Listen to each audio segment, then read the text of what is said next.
Imagine a society in danger and on the verge of collapse, exploring deep space in hopes of finding a new world to call home.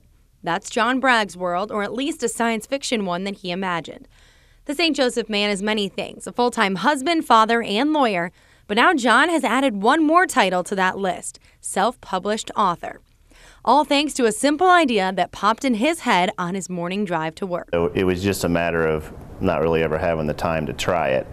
And I had an idea during one of my commutes. You know, when you spend 2 hours in the car, your mind wanders and you think about all sorts of things.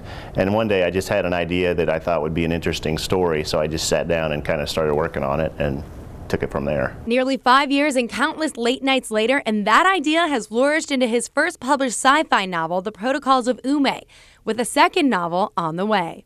John's road of writing wasn't always an easy one, but he doesn't think that should stop anyone with a passion to do something new. If people are interested in writing and publishing a book, that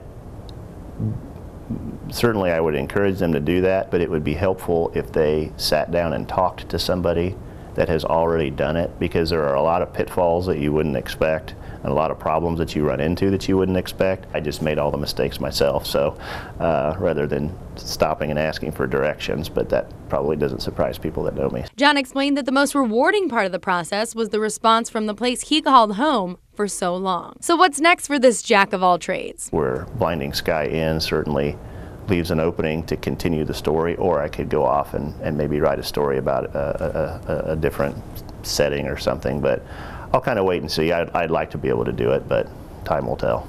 Angie Lassman, Fox 26, KNPN.